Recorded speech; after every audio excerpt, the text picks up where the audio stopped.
지난 한 주 홍범도 장군의 흉상 이전을 둘러싼 논란이 뜨거웠지요. 육군사관학교는 결국 이전 결정을 내렸고 그에 대한 반발 여론도 거셉니다. 뉴스를 만나다 오늘은 홍범도 장군을 연구해온 학교의 권위자 한 분을 모시고 이 문제 정리를 좀 해보겠습니다. 역사학자인 반병률 한국외대 명예교수 나와주셨습니다. 어서 오십시오. 네, 반갑습니다. 네, 홍범도 장군이 누구인지 또 독립운동가로서 어떤 업적을 세웠는지에 대해서는 이제 모르시는 분이 없을 것 같아요. 네, 워낙 요 며칠 얘기가 많이 나와서 그 부분 설명은 생략하도록 하고요. 곧바로 쟁점으로 들어가겠습니다. 먼저 소련 공산당 이력, 이거 어떻게 봐야 할까요?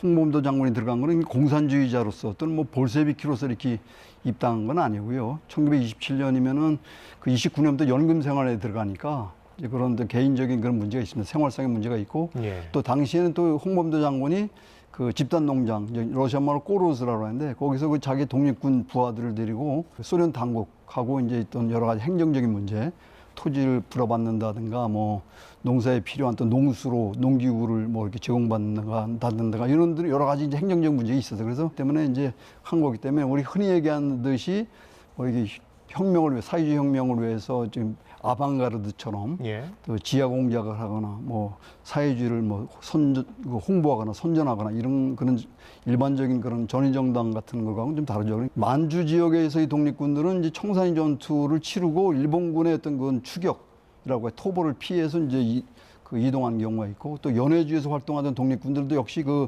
연해주에서 지금 득세를 하고 있는 그 11회 출병군이죠. 보통 그 일본군의 어떤 그런 걸 받아 피해서 이제 좀 안전지대라고 할 수 있는 그 원동공화국 영내인 그 자유시로 이제 대거 그 만주 지역과 연해주 지역에 있는 독립군들이 집결하게 된 겁니다. 네.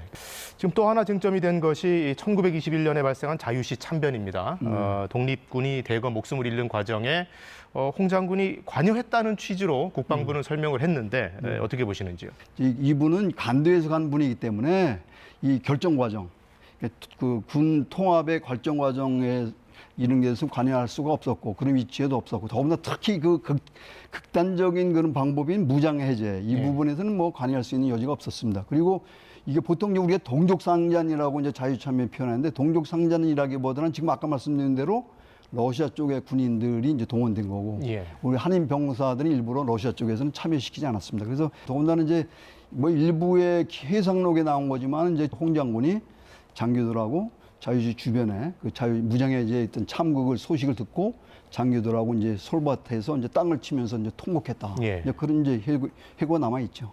자, 그리고 봉오동 청산리 전투에 빨치산으로 참가했다. 국방부는 이 부분도 부각을 시켰는데 이때 빨치산은 어떤 개념일까요? 그래서 이제 그 부분이 이제 아주 기본적인 용어의 문제인데 좀 이게 오해가 있는 것 같아요.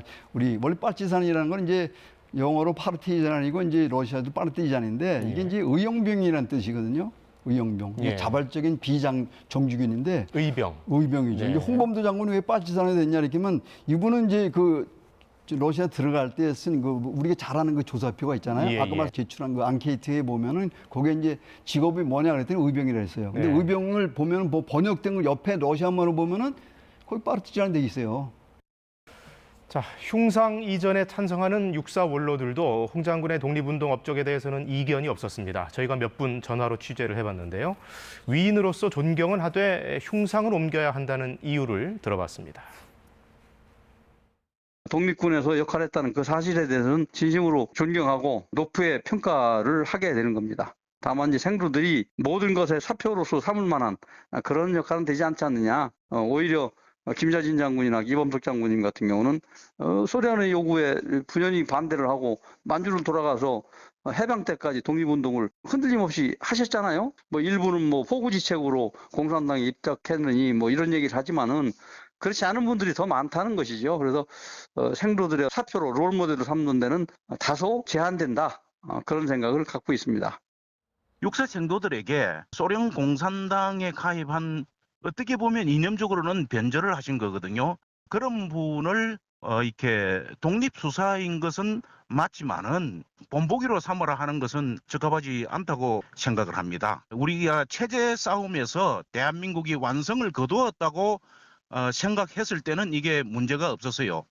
그런데 북한이 핵을 개발하고 나서는 한반도에서의 역사적 정통성을 가진 주체가 누구냐 하는 이런 문제가 다시 점화가 된 겁니다. 자, 반 교수님 어떻게 들으셨는지요? 그래서 참 역사가로서 역사학자로서 상당히 자괴감을 느낍니다. 아, 예. 이게 많이 부족했구나 하는 걸 느끼는데 좀 이게 신중하게 좀 처리를 했으면 좋겠어요. 이 역사 해석에 있어서는 당시의 국제적인 정세라든가 또 이 부분에 어떤 개인적인 여러 가지 사정들을 다각도로 좀 평가를 하면서 해석을 하면서 이렇게 해야 되는데 이제 너무 단선적으로 연결시켜 가지고 소련 공산당 하면 지금 반공주의 북한하고 체제하고 연결시키고 뭐 스탈린 체제 연결시키고 이런 문제들이 있어요. 그래서 특히 고려인들의 경우가 지금 상당히 분노한 상태입니다. 예. 분노한 상태 뭐냐면 자기들과 동일시하면서 또 정신적인 지주로 했던 그 홍범도 장군이 이렇게 한국에서 이렇게 매도되는 것, 그리고 자기들이 어떤 자신이 있던 매도되고 모멸되고 무시당하는 것. 그래서 정신적으로 엄청난 상처를 받고 제가 많이 항의전을 많이 받고 있습니다. 이분이 거기 소련 공산당 가입했다고 그래가지고 소련 행정, 소비에트 정부나 또는 소련 공산당이 무슨 직책을 맡아가지고 그 사람들이 정책을 수행하는 과정에서 뭐 전혀 아니거든요. 그냥 예. 평범한 고려인들처럼 그냥 생활한 거예요. 그래서 이제 90루블 연금 갖고 이제 부족하니까 이분이 병원에서 한 3개월 정도 경비로 일하기도 하고 예. 전혀 이분이 고려인 사회에서 무슨 소련으로부터 무슨 소련 정부에서 어떤 특혜를 받거나 이런 거 없을 뿐만 아니라 생활 자체도 상당히 어려웠던 거예요. 예. 이분이 생활이. 그 의병투쟁에 1895년대 의병투쟁 나섰던 이후로 정말 그 민족과 그 국가를 위해서 그 헌신했던 자기의 가족들이 다 이게 희생당하지 않았습니까? 부인부터 두 아들까지 다 독립운동 과정에서 희생됐던 건데 의병 과정, 의병투쟁 과정에서 이분의 어떤 삶 자체가 그렇고 말년까지도 한시도 자기 개인적인 영달이라든가 부귀영화에서 그 산 분이 아닙니다. 네, 여기까지 듣도록 하겠습니다. 반 교수님 오늘 자세한 말씀 고맙습니다. 네, 고맙습니다.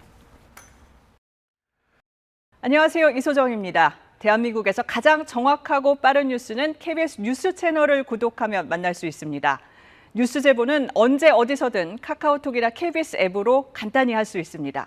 시청자와 함께 KBS 뉴스를 만들어갑니다. 감사합니다.